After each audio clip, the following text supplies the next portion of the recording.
Welcome to the One Community Local Leaders podcast, and I'm Matt Scarborough, cyclist and lawyer from Bicycle Accident Law.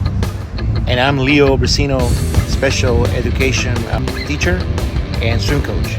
In our podcast, we will be featuring leaders throughout the area, and we want to know what makes them tick. So do us a favor, subscribe, listen, share, and we're going to grow this thing together.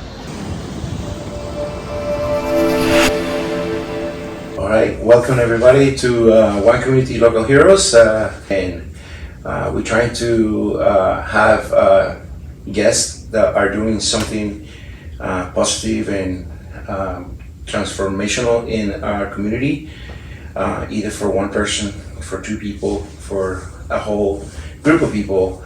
And today we have an amazing a friend who is also an athlete. And he's been a personal trainer for over 2 decades, and he's not just a personal trainer; he's an author, and he loves to incorporate new and innovative things to the training that he does for people. And what I know about him is everybody's different, so everybody might need something different, a different approach, a different level of intensity or understanding, and that's what in my opinion, what makes him different. So I'm gonna let him introduce himself also, and we'll start with some questions and sharing your experience. Awesome. Well, thank you for the introduction, Leo. My name is Garrett McCoy. I am the founder of Move, Breathe, Create. That is the name of my book that you have mentioned. And so this book is really cool because then I've now turned it into like a video series and a whole platform that it has programs that can coach people, right? A book is one thing, people have to pick it up and read it. I love the actually pen to paper and looking at it, but it's a digital world now, so it's a way that I can help coach people. I also love that you mentioned like the different things that we do to coach people. So, there's conditions versus care. There's conditions, meaning these are all the things that an athlete or a person needs. And then there's the care. And the care is what makes me a unique coach. So if I'm training somebody like Shelly who's planning to swim across Tampa Bay, there's the things that I know work physically, but the mental side of the game, the way that we can keep somebody present in these ultra endurance things, that they're finding joy and harmony in their lives, that it's not just about the pursuit of doing, that it's about integrating this athletic lifestyle into your life in a way that is happiness and joy, because that's why you're doing it anyways. That connection to nature. So that's a big part of it. Today, I kind of shared a little list with you that I said 10 things, 10 performance tips that I wish endurance athletes knew. Again, I have been a coach for 20 years, been a leader of personal trainers, run my own business, done a lot of different things, and it became pretty apparent that it is about the mentality. It's that spiritual connection. It's so much more than just the gains. It's really the whole humanity. So when you say it's a personal trainer, it is personalized. So thank you for that. Yeah, no, definitely. And then I have a question. When you say endurance, so for those listening that I don't feel like they're endurance athletes, so that means this is not for them? Or? It's truly for anyone, right? Again, how I kind of said conditions or care. These are things that are universal foundations of my practice. I assume that this audience does have a lot of endurance and multi-sport athletes involved. And these are some of those things that kind of keep coming up, right? Because if you're spending 10 plus hours a week training for multi-sport, which is kind of the floor for a lot of these people who are taking training really seriously, how do you make time for functional fitness? How do you make time for your own personal or spiritual growth? How do you make those times? So a lot of these things are, how do you find the sufficient dose, or I like to describe it as the low-hanging fruit. What is that one thing that's going to help you sleep better at night, which is going to help you train better in the morning, which is going to help you feel better, and you can perform in all areas of life. So it's the same idea, but geared a little bit more towards those who are athletically minded, for sure. Yeah, no, I wanted to ask that because I want to make sure that people understand that you probably don't feel you're an endurance athlete, probably you don't think you are, but you probably are. You probably are close to be. You probably need that little encounter with a program like yours that is multidimensional. It's not just one aspect of training, just go and lift weights. Yeah. You know, it's more, and that's what makes you unique, because I don't know anybody who does what you do. And then I've been sending you athletes that I know for a fact that they are type A athletes and they feel like they don't need help lifting or whatever. But I was like, well, but you need help breathing. Yeah. And you should go to my friend Garrett and just talk to him and learn, you know, and what his approach is and all that. And you have changed the life of one specific athlete that I coach, and it's been incredible. So. Yeah. No, it really is incredible, and I like that you can send athletes, because I think everybody is an athlete, and a lot of it is waking that athlete up. You know, that person who goes and does their first 5K or their first swimming race. Like, the people in the swim community are so freaking inspiring to me. The people who get out there in that cold water and get after it. So that mentality first, that you are an athlete. But I like that you brought up the breathwork component of it too. That is something that I've taken a deep dive into over the last few years. And we talk about the lowest hanging fruit, or the one thing that can improve your performance all the way across the board. It is breathwork, right? Again, you talked about type A people too. I'm very much a type A doer of things. I like strategy. I like organization. I like to win. I like to do all of these things. And at a certain point, it was so much doing that it became anxiety, it became stress, and these things became panic attacks, and nothing was ever good enough. And it poked hole in a lot of these issues that I had. Who was I doing, or who was I accomplishing these things for? Were they serving me? And so these panic attacks and this stress really turned me towards this breathwork side of things, because I realized I needed to control and lower my heart rate. I needed to get my nervous system into that parasympathetic state. That's the rest and digest, that's the breathe and feed, that's where recovery happens. And that's what I hope a lot of these athletes understand is, hey man, recovery is part of the training. It is. And the better you are at recovering, the better you are going to be at sleeping, and you're going to see this kind of little snowball effect of all of these little things. But breath work before you go train, I mean, you can get, why would you not want to get yourself oxygenated before you're going to go use your cardiovascular system? Why would you not want to do things that drive you into a focused flow state where you can concentrate, that is your ideal performance state? That makes total sense. When you're done and you're huffing and puffing, your heart rate is still high. Even in between, when you're getting to the water station, that's a great time to slow your heart rate down, to come back to that mentality and that mindset. Something else is, as much as we're talking about mind and breath and those things, it's that vision, that spirit, those other things. So some of these athletes who've done these crazy things, these 100-mile runs, these ultra things, there's what we call a head movie. There's that idea of visualizing the challenges, the struggles you're going to go through. It's a routine you're going to do when you toe the starting line, what you do at water stations, what you do in a transition, how you rest, how you calm yourself down. Like, that's everything. So, I mean, again, every athlete needs that, every business person. It's that call to the present moment and the call to the now. So it's so much more about, oh, you need to do these stretches and this is going to help you perform. It really is totally, as you said, multidimensional.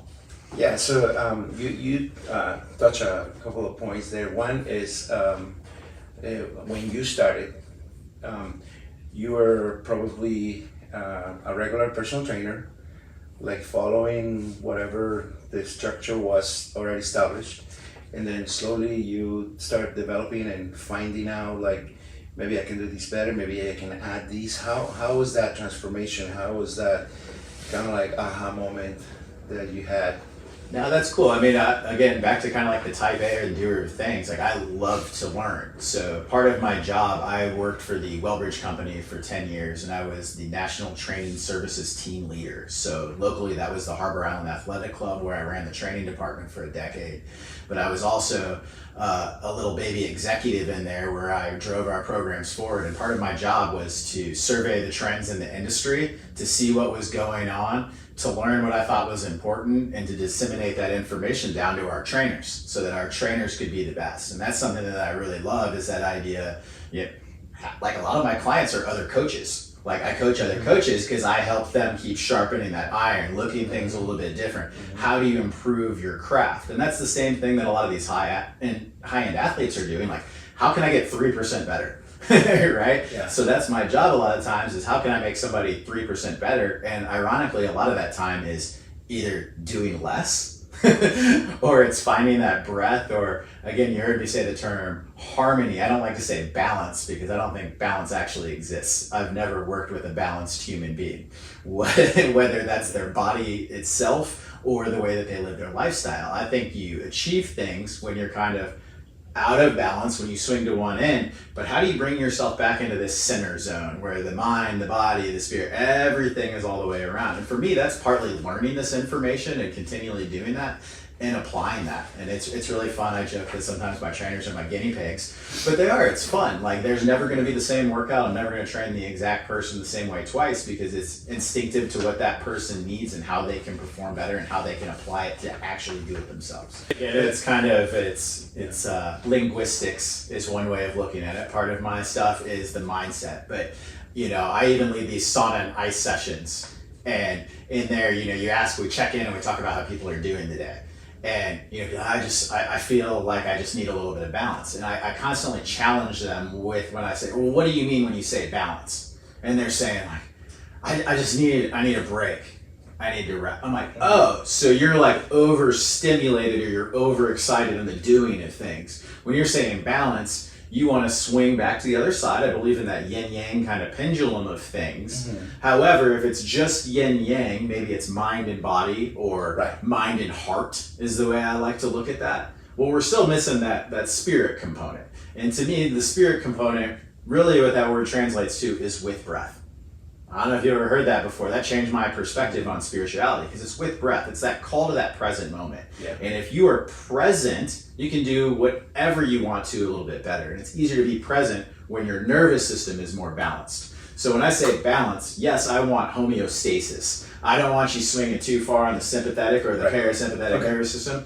Yes, there is that quest of homeostasis. Everything we want to do is coming back to homeostasis. But I look at it as harmony, because you're never going to be exactly on that one end. No. It's usually you have to swing the other way. So having that self-awareness and that self-actualization to do that is a big part of the coaching. That's a perfect explanation, because the reason I was asking is because I know people out there, they're not exposed yet to this kind of perspective of training and everyday life, routine for themselves, like they think it's either no or too much, or but it's really awesome that you explain it that way. Well, there's a lot of people who get stuck in the things that they have to do. Mm-hmm. Mm-hmm. You get to do these things, right? Oh, I have to go for a long training run. No, you don't. You get to do that. That is an expression. That's something you signed up for. And your consistency and you having awareness and fun and joy and realizing that the community is part of the healthiest thing of that. And that is something that you do fantastically well, and has been really helpful. It was really helpful for me. Like, I was kind of in a little bit of a dark place going through some business stuff when I found swimming and I found the swim community. Mm-hmm. And just seeing these people being a part of it, people from different walks of life, abilities, like that community thing is huge. Mm-hmm. And people forget that this pandemic was just changed everything, right? Mm-hmm. People are working virtual. They're not coming into the office. Like, I even see it with my wife sometimes. She doesn't have that same interaction, that same community thing. Mm-hmm. And that does liven people up. And it also inspires with their example, that person's routine, their smile, the way they do things. That really is one of the healthiest part of it. So as much as we get caught up in doing this next race, pushing ourselves, getting that next win, to me, it's got to be about the joy and the community and how you contribute to that as well, too, as part of what leads to health, longevity, and all this stuff. And that's why I do it. That's why you do it.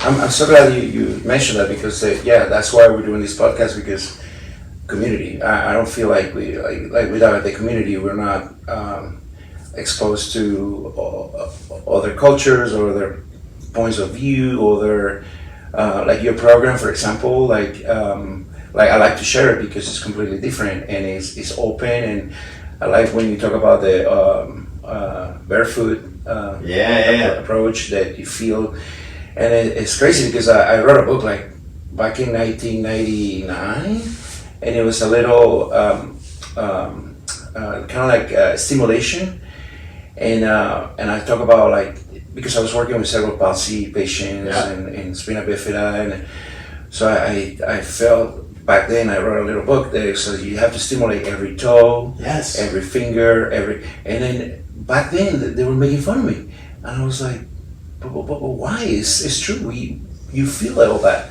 and now I see that it's a thing now. Yeah, it's a thing. and then I was like, wow, this is important, and because I had the case of two sisters with cerebral palsy, and one ended up walking, the other one didn't, and it was kind of hard, Yeah. a little heartfelt there because the sister that was walking that was helping the other sister too, but her attitude was completely different, and she didn't want to do some therapy, and so it's incredible. Well, I mean, everything is a motor skill. Every physical movement, your body feels things, it responds. Going back to this nervous thing, it's a pattern, okay? And your feet get locked into the pattern of your shoes, of your gait, of all of that stuff. So the book Born to Run did a great job of kind of getting that into the running community. But like even myself, like my right foot is jacked up. Like my feet are like a talon on that one side. I'm a little bit too on the balls of my feet. I began wearing toe spacers, these little things that separate your toes. You wear those a little bit, then you can begin to wiggle your big toes separately of your little toes. So it's like toe yoga. If you're listening, literally try it. Do it. Move just your big toe with your little toe staying down, then move your little toes with your big toe staying down. 9 out of 10 people can't do it. And again, these athletes, you're putting all this pounding, you're running a marathon. You're putting all that volume on there, and your toes are a talon. No wonder your left hip hurts, or your right shoulder when you get into swimming. It changes your whole body and your whole posture. So again, this is like little stuff that I talk about, it's that low-hanging fruit. And then again, just looking at changing your shoes. When I train people, they train barefoot, right? And again, it's feedback. That's the first thing that you're doing. And movement is ground reaction. So you're using the impact from the ground that is coming all the way back up your body. Don't you want to have a better sensation of that? So not great shoes, but you're running on freaking clouds. Okay, sure, maybe on a race, like keep that pounding down, you're in a high mileage. But can you do some of this barefoot stuff? Can you do some of the toe yoga? Can you get some of that awareness? That's gonna make your performance feel all the way better. Then if you prefer that shoe, great, but a wider toe box, something like or some of these Vivo barefoots, there's just lots of things. So I would just challenge athletes to open up that it all starts at the ground mentality. And you're not telling people, yeah, go run 10K every day without shoes. No, you're not saying that. It's progressive. Right, and it's like, you come here, we do the session, we do these exercises, and then we target, depending on, like, you mentioned something about, like, no wonder your hip hurts or whatever. You have the history of the athlete, and you know what the issue is, and then you recommend, hey, maybe let's do this, but don't go run 10K or 20 miles without shoes, because that's gonna aggravate it. And but these exercises might help, and then being barefoot during my session will help, because that's something that it needs to be also supervised, right? Of course at first you do that little bit of feedback, but again, even just that more awareness of when can you get barefoot, even just going barefooted outside and going and walk around. It sounds totally hippie, but like the grounding thing is a deal. We talk about the nervous system. It lowers your nervous system. And the other thing that I talk about, the one metric that endurance athletes don't track that I wish everybody did, is their HRV, or their heart rate variability. Have you heard much about this stuff yet?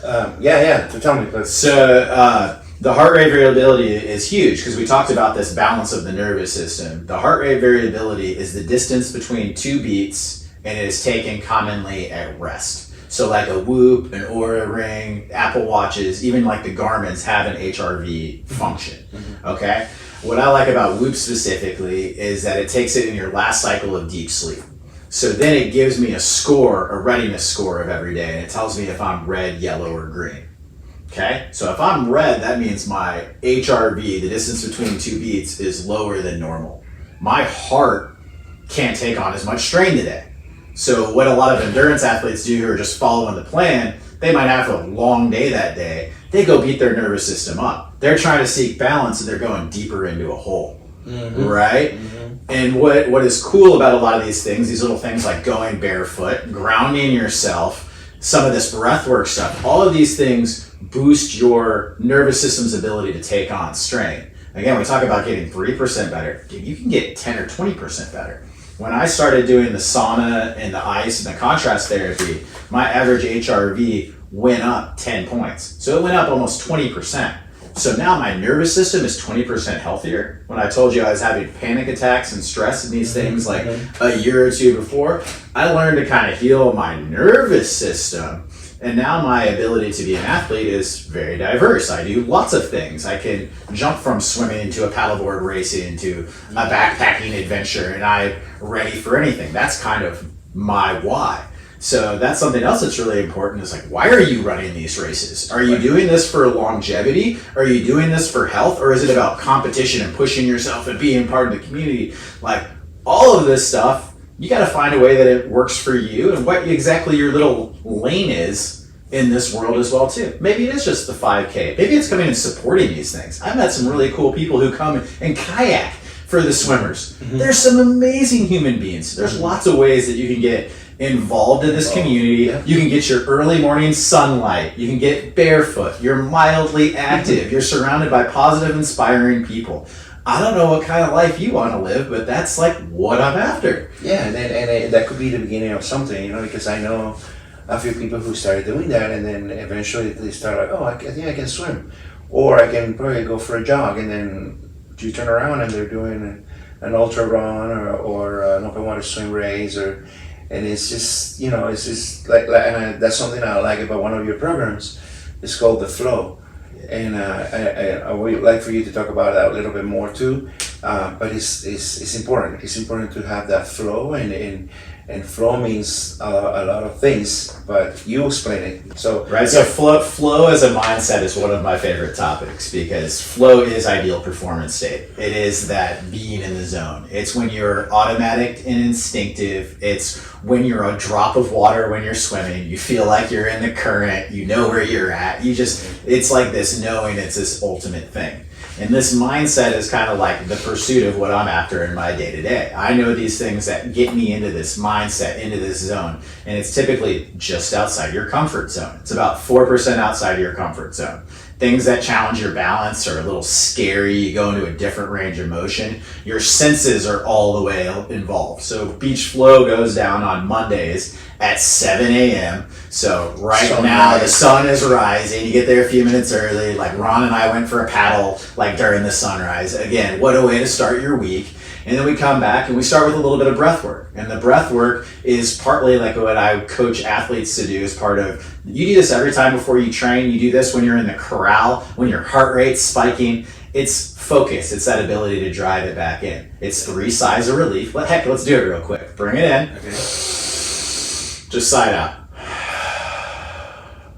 Back in, a little bigger. Real soft. Last one, best one, all the way in. Exhale and just shake your body, soften, get as easy and as light as you can in your posture, and hold down at the bottom when you get there. Hold for 4, 3, 2, 1. Inhale, 4, 3, 2, 1. Hold, 4, 3, 2, 1. Exhale, 4, 3, 2, 1. Hold, 4, 3, 2, 1. In, 4, 3, 2, 1. Hold, 4, 3, 2, 1. Exhale, 4, 3, 2, 1. Hold, 4, 3, 2, 1. Take that inhale back in, nice and big. Get what you need out of it. Feel your capacity. Feel it raise into your chest all the way to the top of your head. And again, lightly exhale. Can you turn that exhale over to the body and just soften? Ease. Peace. And as you get to your hold, just think of the mindset you want to encounter in this training session, in this race. I lend to you the idea of becoming a drop of water to go with the flow. To use your instinct, to be as present as possible, to listen, to feel, and to connect into this community, into what you know is right in your heart, into enjoy, to be in joy. And then just bring that little wiggle, that shake back into your body, and you're back now. How you feeling, dude? Great. Right? That was like less than 2 minutes. Yeah. And it's a sigh, off gas, get the nervous system calm. Then the box breath kind of helps us wake up the aerobic capacity. But this is the stuff the SEAL team guys use to get into a team mentality and to drive focus. Yeah. It also lowers your heart rate down. Okay, Yeah. you're only breathing about 4 times a minute when we do that. So you lower your heart rate, you improve your ability to take in oxygen, you wake up your ability to buffer carbon dioxide. You're preparing your lungs and your mind to go enjoy. I remember I used to do these exercises when I did free diving. Yep. And it was kind of like incredible. Like I didn't think I was able to do 200 yards on the water with one breath. Well, you have fins, but it was so calm and it's so peaceful that it went, like I didn't even notice, like it gets you to that stage of relaxation and harmony, like you were saying earlier. Yeah, you're part of the water, man, when you're in that You're position. part of the water, and then you're just moving slow. And then, like I tell my athletes when we do breathing exercises for breathing control and the stroke, is don't go when I tell you to go. Go when you're ready. Yeah. Because everybody's different. Everybody takes a little. And speaking of which, so actually this morning, I coach from 4:45 to 6 and 6 to 7, right? And then about 5:50, I hear this breathing like a bull or something. And I was like, what is that? It's Ross. Yeah, my boy Russ. He's coming. He's walking into the pool, like practicing, like. And then he goes in front of his lane where he's about to start swimming, and he finishing his. And then I asked him, "So is that what Garrett told you?" He said, "Yeah." And then and I was like, "That's amazing." Yeah, to me that's a success because I noticed when he was swimming, his breathing was a little bit out of whack, and I was like, immediately, I was like, you know what? I only see you here once a week, so that's not enough. So why don't you go and talk to my friend Garrett, and then he will teach you how to control that breathing and use what you need, because he's probably taking too much. And that's what happens sometimes with beginner swimmers. Yeah, 100%. I was so bad at that. Yeah, they breathe in too much, and then I ask, so do you do the same when you run? Do you do the same when you bicycle? Like you ride your bicycle? Do you need that much air for 2 strokes that you're doing? You know, things like that. And Yeah, like, and again, it's habitual. So again, if you're a type A, stressed out, successful human, which is a lot of the people in the multi-sport community, right? If you're already stressed out in your thing, if you take that moment just to connect and to slow things down, or what Russ is using a Wim Hof breath or something to upregulate. So again, going back to beach flow, I kind of read the room. What athletes do I have today? You know, we've got some of these people like Audrey or Ron that are pretty diverse, awesome athletes. And then I've got people like Elizabeth who have some pain management things, and they can't necessarily do all these things, but you use the breath, we get them into it, and I would say it's related to yoga, but it's mobility and stability training. That's another one of the rules that I say. You add mobility plus stability, it gives you the most ability. Are you trying to get as strong as possible and look jacked and look shredded, or you want to have the most ability that you can go through your sport, that you can have longevity and feel good throughout your day-to-day life? I want my people to have the most ability to perform in their sport, but to be a dad, to be a mom, Right. to do all those things, because that's what I do and that's what's important to me. So then we'll go through that flow. It's about 5-10 minutes of breath on the first side, about 30-35 minutes of mobility stability training, and then we'll drop back into breath for about 15 minutes. And again, it's usually a gratitude practice. We even will share afterwards what's going on, what's a win, what's on your heart. And again, it's that opportunity to develop into community. So it's an ideal way to start a week and to connect and to find that harmony. And if you've been training all weekend, it's great. And so the class is affordable. It's a $20 class, or the people who are part of my program, I do a 30-day free trial. You're signed up for the trial, or it's $40 a month. You can just come to Beach Flow. So it's like a membership like you would join anything else. Right, yeah. But then you have access to this 30-day breathwork course that I have. I filmed this whole Find Your Flow series in front of waterfalls in North Carolina. That is just awesome. It's the sound of the water. Because again, the traditional gym, bright lights, loud music, Instagram influencers filming booty exercises. Like that's not the environment that adults need. It is that connection to nature. And these things are just that just right dose, the 15 to 20 minutes. And that's kind of what I mean with that low hanging fruit. Or when you've been working all day, can you get into this little power break? Can you go outside? Can you find your flow? Can you find that ideal performance state again, where you're in control, where you're choosing that story? Because again, on that mindset side of things, we have 60 to 70,000 thoughts a day. We only control about 5% of those. You heard that before? That's mind-blowing.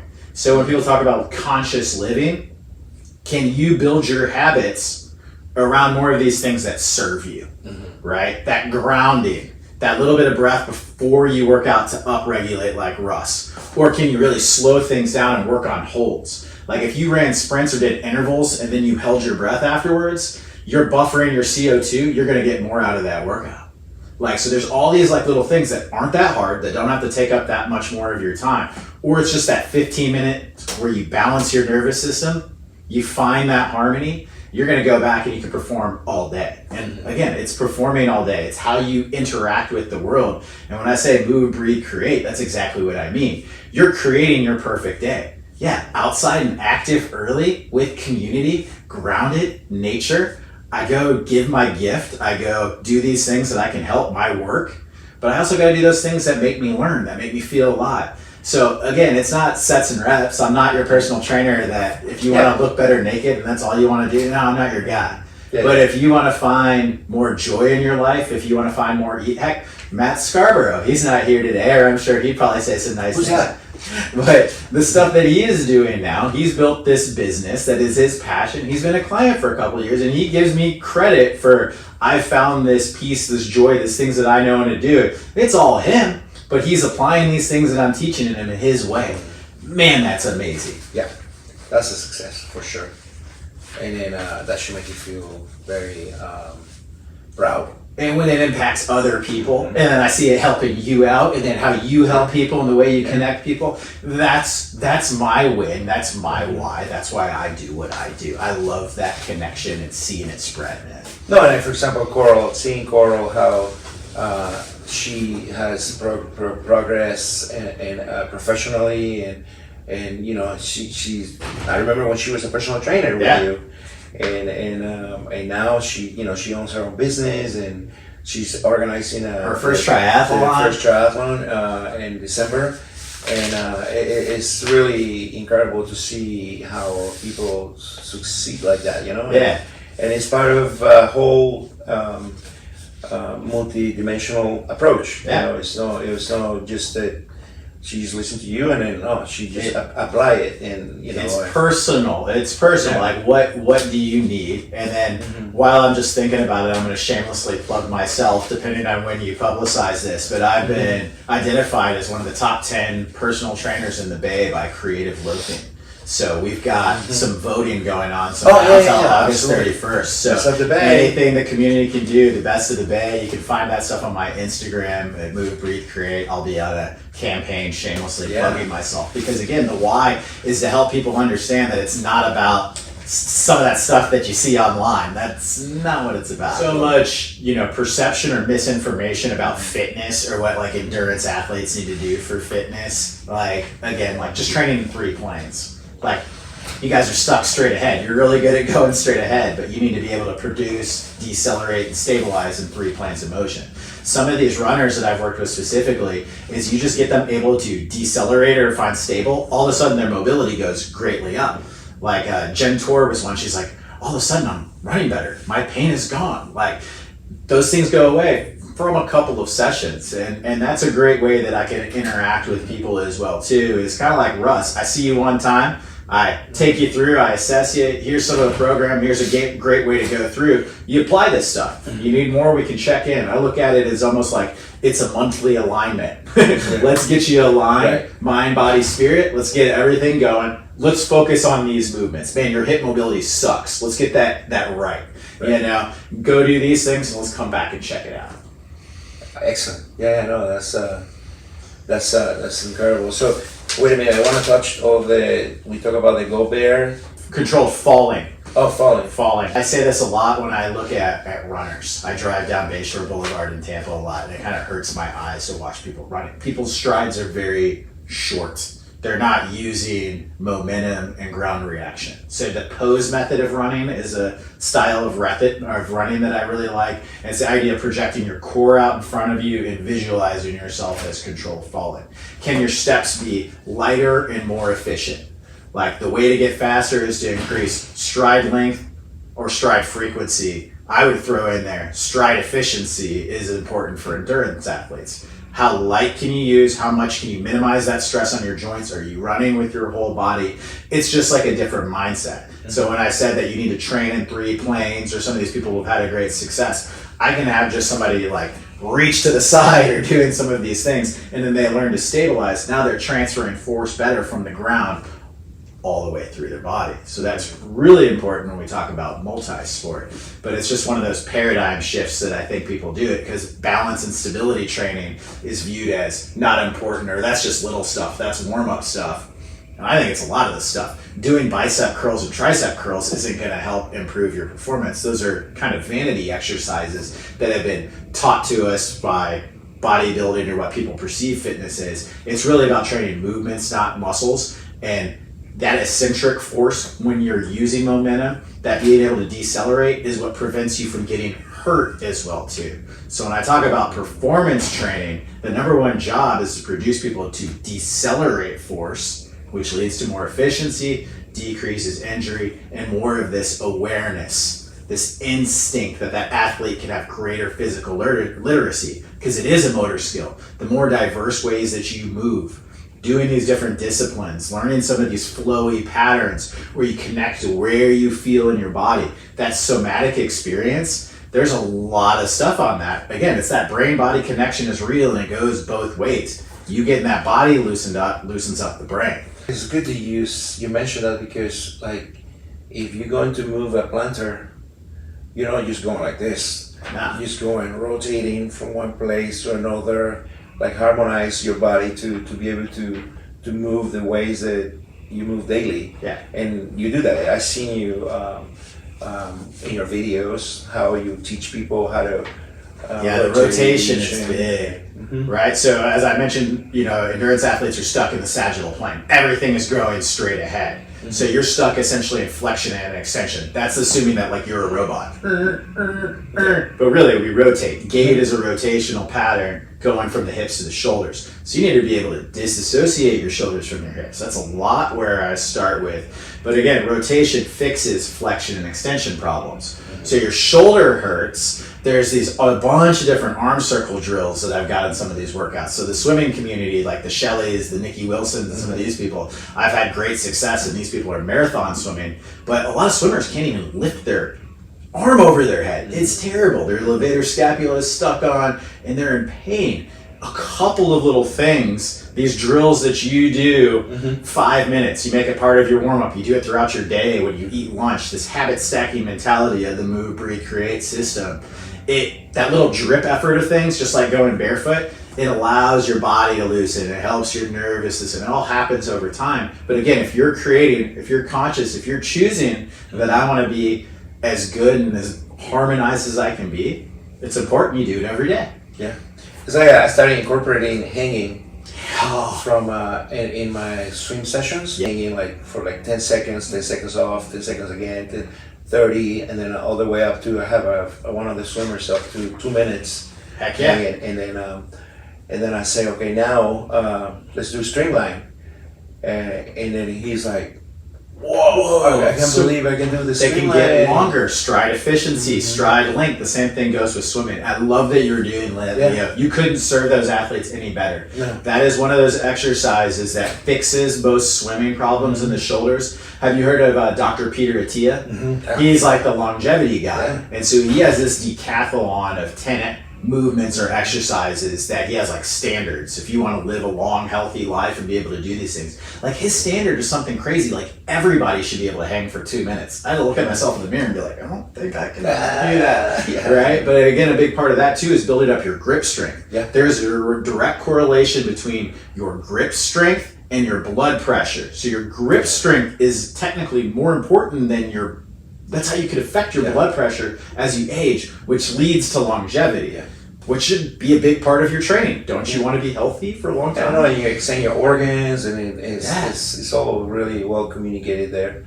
And but he also said something about like you can just put a little block or something to start with, and then Get that same does that sensation, too. put that tension into it. You can get the angle that you can control. That you can Ultimately, control. and that's where the breath work comes into it too. If you get into a range of motion and you're all instability, you learning to calm things down, to breathe through your nose, just to slow down, to find that stability. That's sending that message back to your nervous system that I'm okay. The muscles relax, everything relaxes. So again, that control is your nervous system, its presence, it's all the things that we keep talking about. Yeah. Excellent. So, okay, sleeping. Sleeping, ooh, that's a big big one. one. That's a huge one. A great resource I would send people to if they're having problems sleeping is the book Why We Sleep.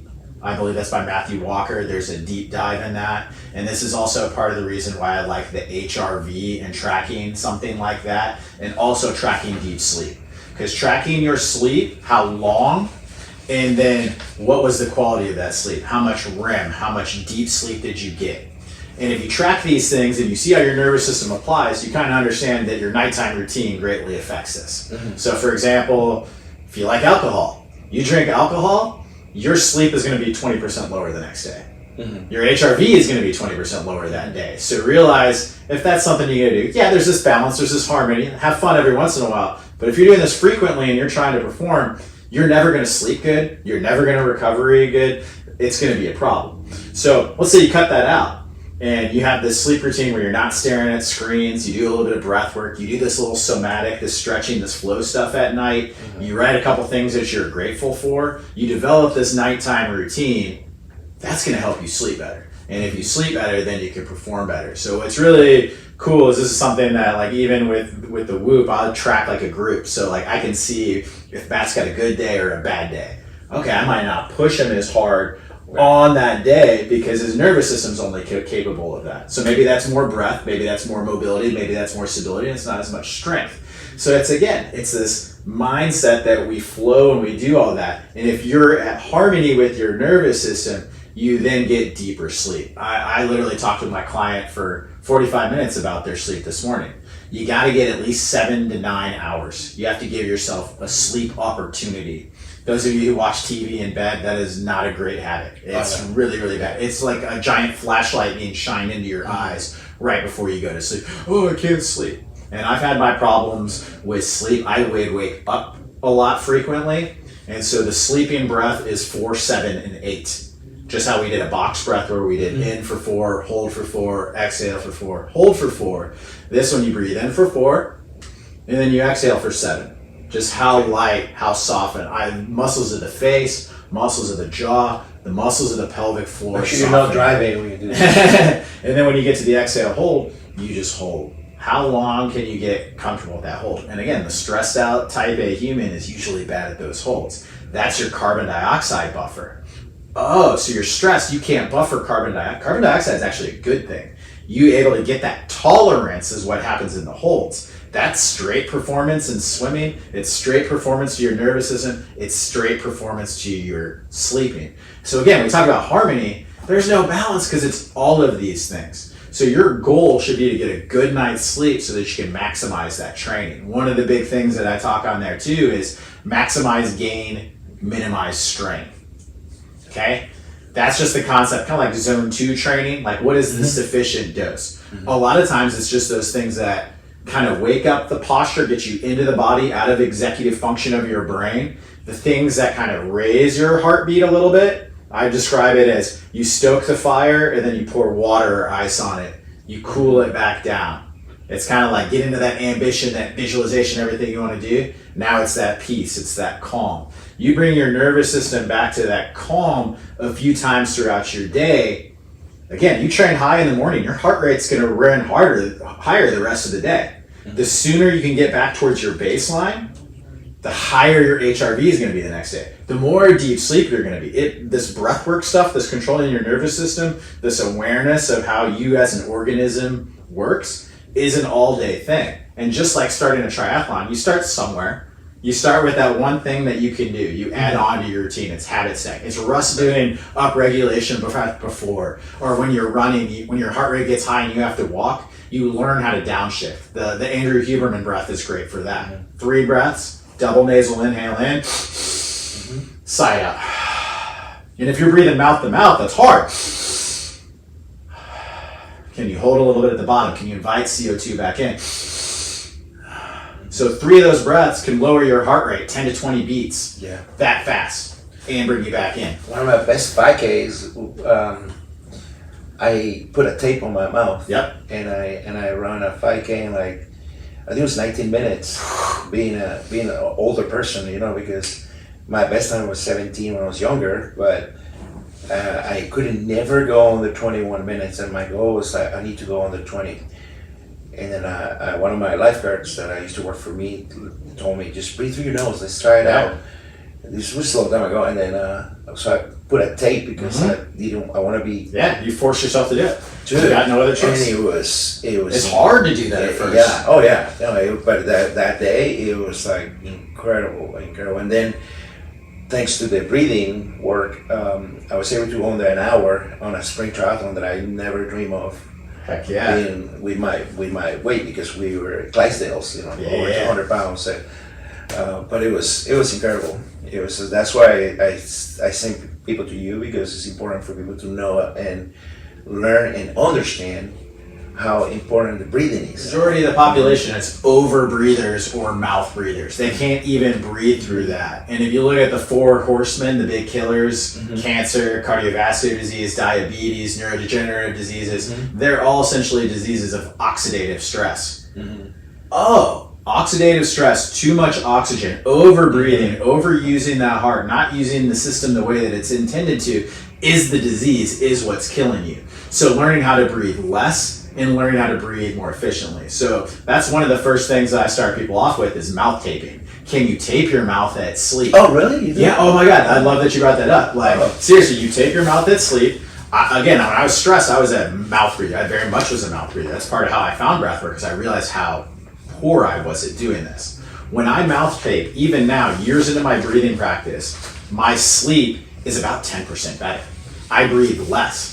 My respiratory rate's about 15 breaths a minute. When I mouth tape, it's like 13.5 to 14. So it's almost a breath, or 1 breath less a minute. Oh, that's kind of significant. Yeah. And then the respiratory rate goes with it. My resting heart rate's pretty low. It's typically in the 50s. But if I mouth tape, it'll get into the 40s. Again, it's more efficiency. It's that deeper rest. So when I talk about that mentality of 3% better, it's these little things added up, habit stacking. How do you find a way to make them work in your life versus the more, the doing. Yeah. But we feel like that. Like I feel like that when I'm training for Frogman. I need to be at this swim. I need to do that. But you know what? It's awesome that you brought that up, because we all went through that. We all went through that. We were once that person of that course you're talking about, and then I wish we had somebody like you back then to tell us, no, wait a minute, what are you doing? Let's come with me, and that's probably to close to end up the podcast today. I wanted to finish up with that, saying that's why you're here right now, because we want to also talk about people like yourself that are changing lives, and one way or the other, you're helping people succeed, you're helping people feel better, you're helping people believe in themselves. Yes. And so I think it's important that we know that, and we don't limit ourselves just to something that is comfortable, and just stay there because it's comfortable. But when it's uncomfortable, and I'm sure it wasn't easy for you to get to where you are right now. There's identity changes in that too. To go from being the athlete, jock guy, to being a guy who teaches breath work and has an office at a yoga studio. But again, that idea of, I look at it as I'm regulating nervous systems. That is kind of like my biggest job. Can I regulate your nervous system, and can I help you have that confidence and that belief in your voice and shining your light? We've all got a gift. Even those who are down and out, that are struggling, everybody has that something, that the world is better. You are here for a reason. So can I help raise your awareness to do that? That's awesome. The whole community is better when you do that. And the way that you do that is you move, you get into your body, you breathe, you regulate your nervous system, and then you can create. That's your art. You have this vision, you have this person. Just as we said, everybody's an athlete, everybody's an artist. And that's that spiritual piece. Now that you feel good, now you can be the best coach, the best dad. Think about all that impact, that butterfly effect. That's exactly Yeah, right. and that's how I want to, like, it says create the life you want to live. Yeah. And that's what it's all It's about. about. And that's what you're helping people to do. 100%. Yeah. Thank you for seeing that, my friend. Thank you, brother. Appreciate you, man. Yeah. Thanks for Thank you having me so on. much. And we'll see you around. This was awesome. Thanks, dude. All right. Thanks. Thank you.